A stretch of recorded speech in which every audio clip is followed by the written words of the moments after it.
Welcome to the Rebound, where we'll explore the issues facing supply chain managers as our industry gets back up and running in a post-COVID world. This podcast is hosted by Abe Eshkenazi, CEO of the Association for Supply Chain Management, and Bob Treblecock, Editorial Director of Supply Chain Management Review. Remember that Abe and Bob welcome your comments. Now to today's episode.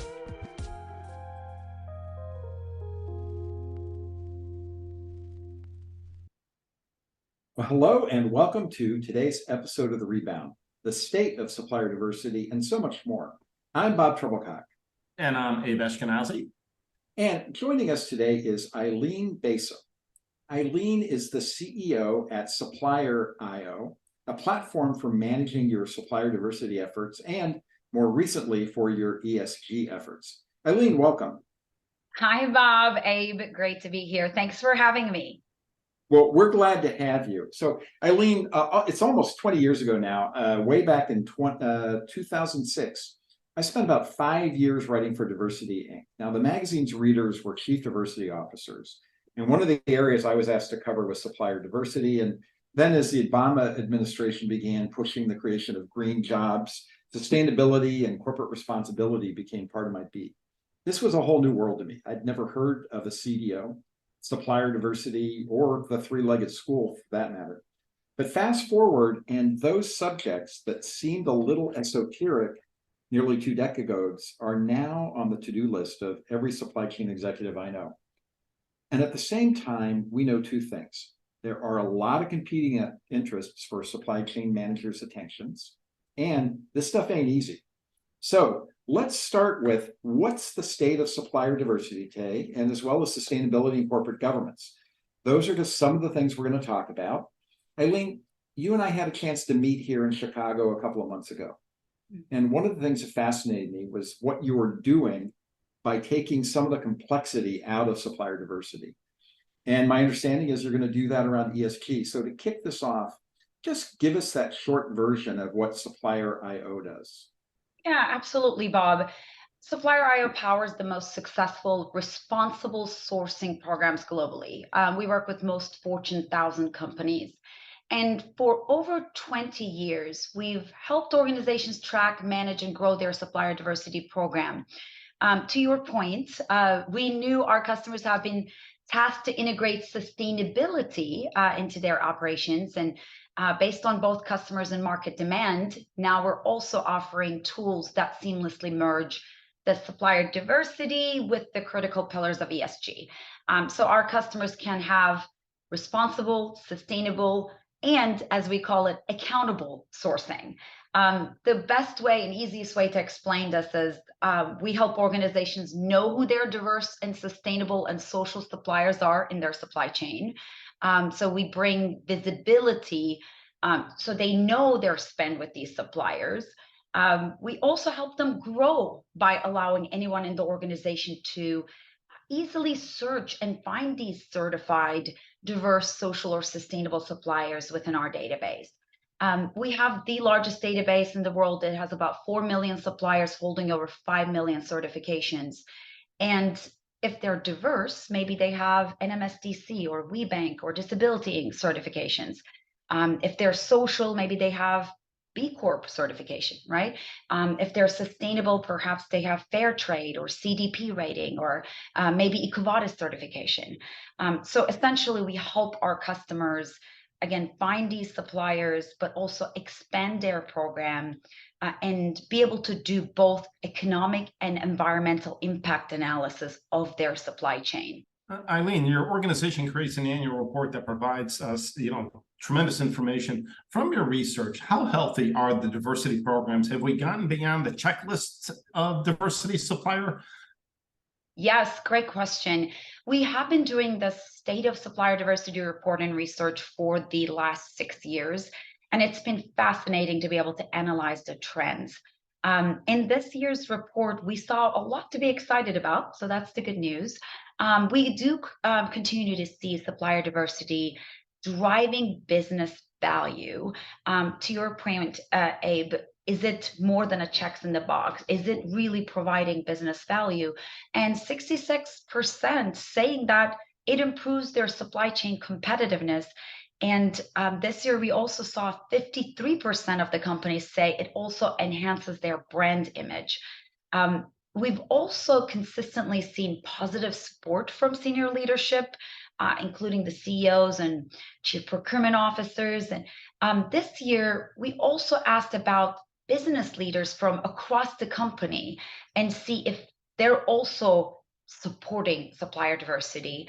And 61% of the companies said they do have support from senior business leaders across the company, which is really exciting to see.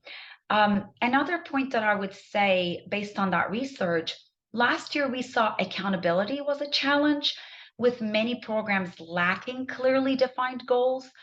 Most leaders didn't have supplier diversity in their performance scorecards.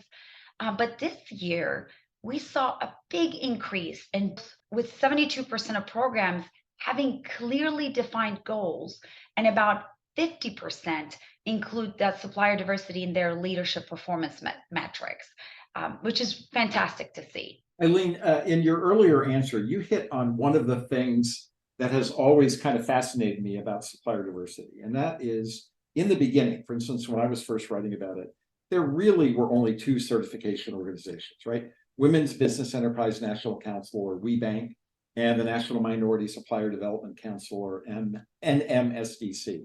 Today, there's got to be at least a dozen, if not more, organizations that represent diverse supplier categories. So if I'm a company, let's say I'm somebody is coming to you and I'm trying to establish a supplier diversity program, how do I decide where to start and who to include?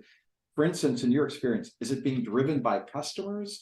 Is it being driven internally? How are companies making those decisions? I mean, since we're a data company and we do so much research, I'll mention a couple of the data points here as well. Supplier diversity leaders, the ones that are having very successful programs. We do benchmarking, we look at kind of the best practices research of those leaders. And all of them told us that they are members of these councils that you mentioned. And then the top were NMSDC. You mentioned that 60% was members of NMSDC, 50% were about WBENC. Disability In was about 30%, and the NGLLC was about 28%. Our job at our company, we provide the data on all of these certifications, as I mentioned earlier, right? If a supplier has any of these certifications, we want our customers to be able to search and find those specific suppliers in any of those categories. But what is important, what these certification agencies do very well, is also networking, providing industry groups. They do supplier development programs, which is extremely important. So which council or councils that you join should really be driven by your goals and objectives. Make sure that I always tell the companies, understand the diverse supplier categories that are most relevant to your industry and your geographic region, and look at your current supplier base. Most of these leaders we interviewed as a part of our prior best practice research told us that, joining these councils are great, but they're also active members, so they can really help influence and take advantage of these councils' supplier development programs. For example, if some of your most important suppliers are women-run businesses, you might want to join WBENC as a way to better tap into their many supplier development programs. Eileen, as you're taking a look at the diversity programs, as you just indicated, the majority of them are driven internally in terms of identifying how the organization needs to respond to the diversity. Do the customers care, or are there influences from the customers that are, forcing organizations to pay attention to diversity? When we did this state of supplier diversity research, it's interesting to see the last 6 years trends on what are some of kind of the big drivers. The number one driver for over 80% of the programs, we found that the supplier diversity is important and focused because it aligns with the corporate values. Companies want to spend their money in a way that is consistent with who they are as a company. And this seems to be really same regardless of the industry. So we've looked at that to see if it's different. But I will say we also see some industries like retail and consumer goods leveraging their supplier diversity program to improve their brand and win with the growing diverse consumer population. This is proven, right? In the next 25 years, minorities will make up over half of the US population. For example, when we're actually talking with a company like Container Store, which is one of our customers, they know that, right? That they're, in the next 25 years, minorities are going to be half of the population. And they've actually invited us to join their programs, speaking with diverse suppliers. And fascinating thing was their executive sponsor for their program wasn't the chief procurement officer. It was the chief merchandising officer because their kind of the mindset was, hey, it's clear that the diverse suppliers are critical to our merchandising and assortment strategy. So, I've seen this again in different industries as well, like manufacturing. We see supplier diversity driven as a way to improve supply chain competitiveness and bring in new innovations. I'll give another example. Ford, one of our customers, innovation is extremely important. It's a core value to them. And they bring in diverse suppliers at the design phase as a way to bring in more innovation to their, car designs and products before they even get to RFPs.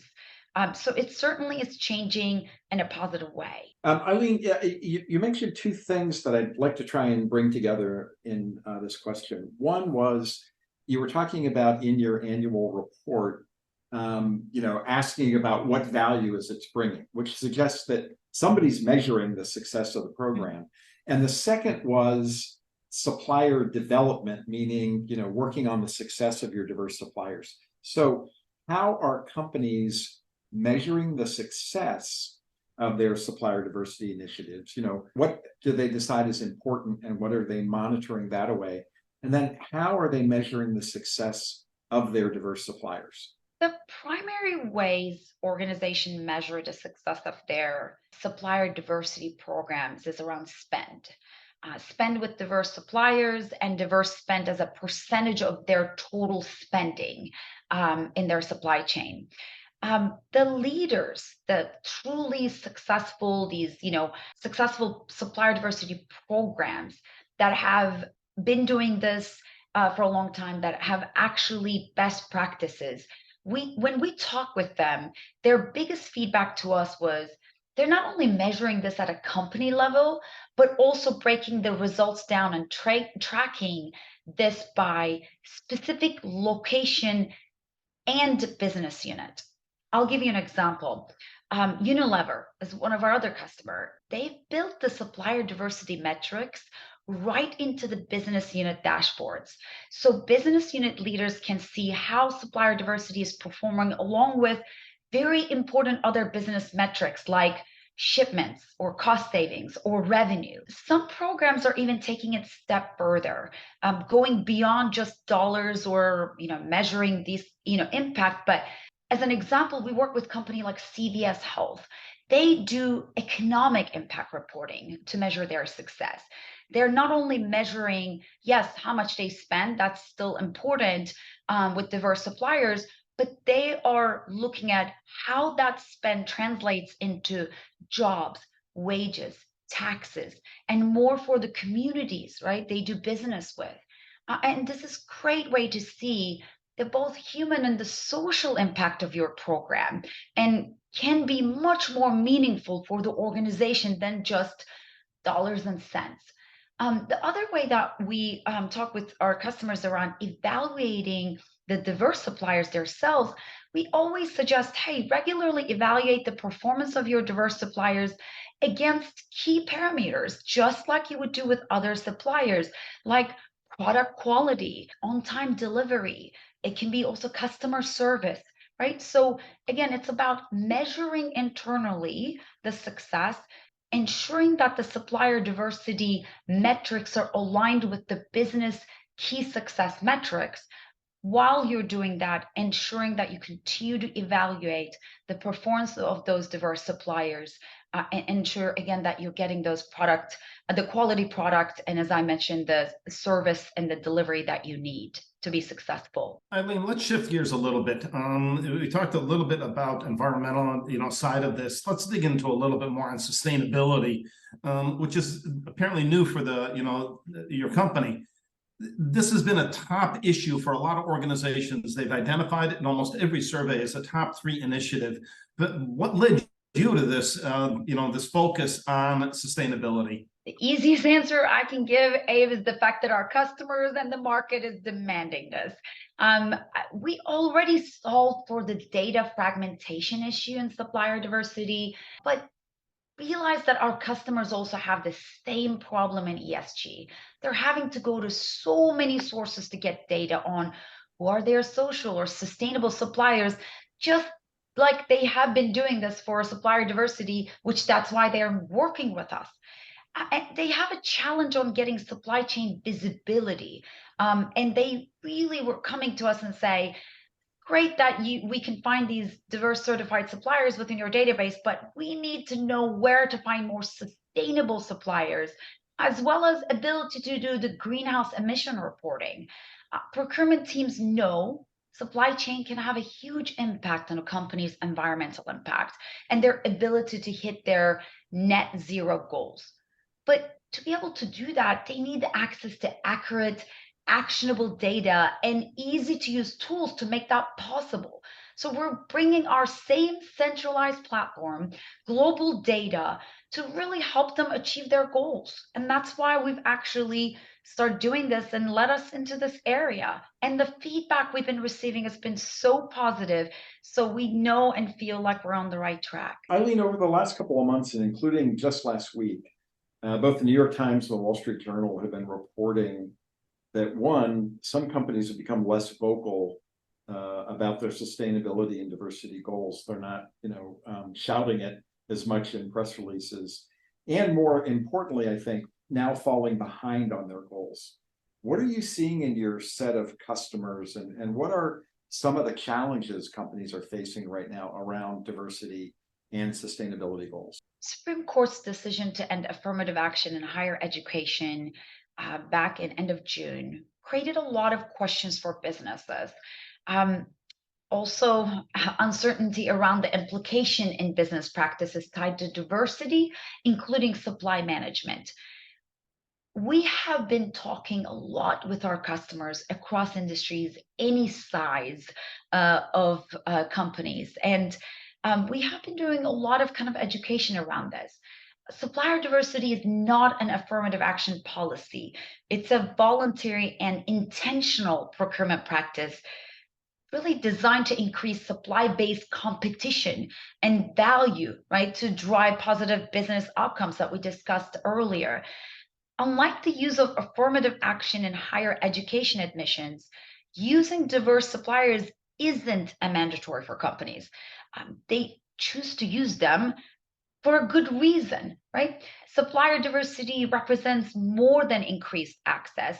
The goal of supplier diversity is not to be more diverse. It's really to strengthen business by opening supply chains to new ideas, alternative providers, disruptive technologies, new talents. We just talked about innovation, right? Specialized insights, often for local expertise. Again, we have been really talking a lot around this and, partnering and about why opening the supply chain and increasing supplier diversity, means a lot of things, right? Of course, it includes minority-owned businesses, but it also including small businesses, women-owned businesses, veteran-owned businesses. State of Supplier Diversity Report, the research that we discussed earlier today, we were supposed to kind of end this survey in July, but we actually decided after this happened, we fielded our study, right after the Supreme Court affirmative action ruling, and used it as a way to get a pulse of how supplier diversity programs were bearing, the face of this potential, right, hurdle, and asked actually questions to these companies. And of course, we've had, again, a lot of discussions also with our customers. And what we found out is while some programs, yes, have decided to be less vocal, to your point, Bob, about their support for supplier diversity, it's definitely not the trend we're seeing as it relates to investment focus and support within their organizations. In fact, 89% of the leaders we surveyed told us that politics has not impacted their program. 20% of them actually said, the economic conditions, the new rules, actually they're getting the more support as a result of it. And 16% of them said that they're going to be even more public because they set these goals and they're going to stand behind them.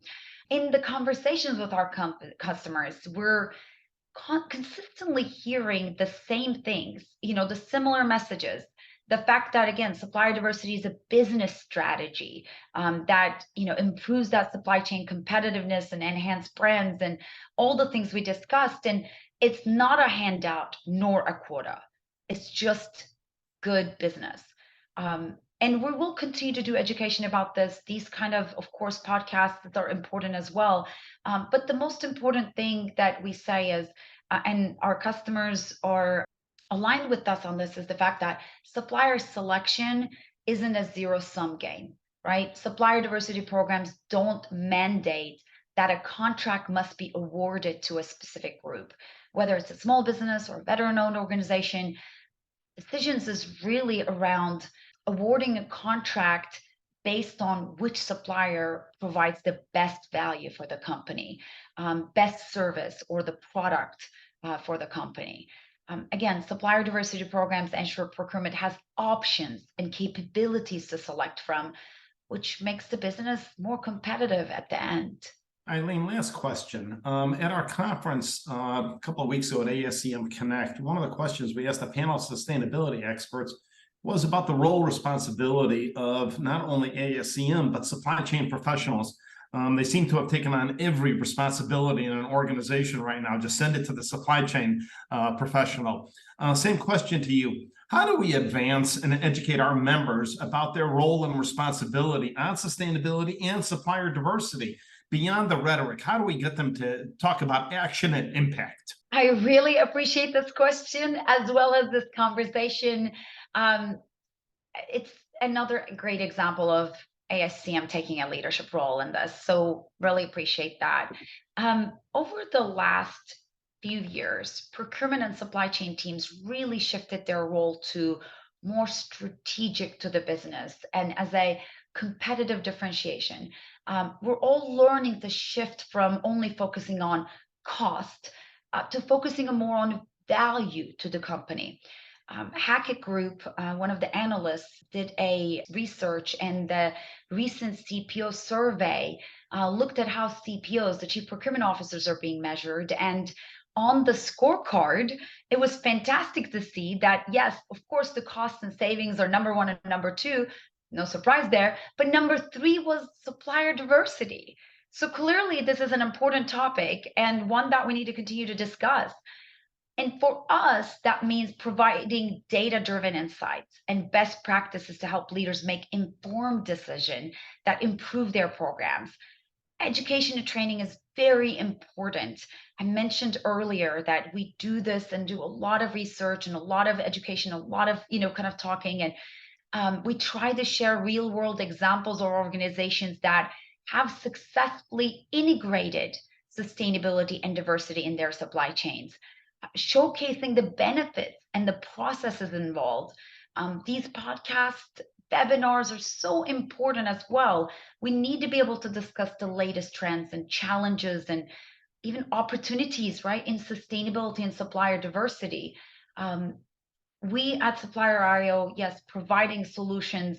That's what we're focusing on, ensuring that a software and a toolkit that can help organizations measure, track, and improve their sustainability and diversity metrics. But again, education and training, both internally as an organization, as well as all of us, we definitely need to be all hands on deck and really focus on that. Eileen, thank you so much. Tremendous amount of effort and enthusiasm about this. Really appreciate you joining us today. That is all the time that we have. Special thanks to our guest, Eileen from Supplier IO. And finally, a special thank to you for joining us on this episode of The Rebound. We hope you'll be back for our next episode. And for The Rebound, I'm Abe Ashkenazi. And I'm Bob Treblecock. All the best, everyone. Thank you.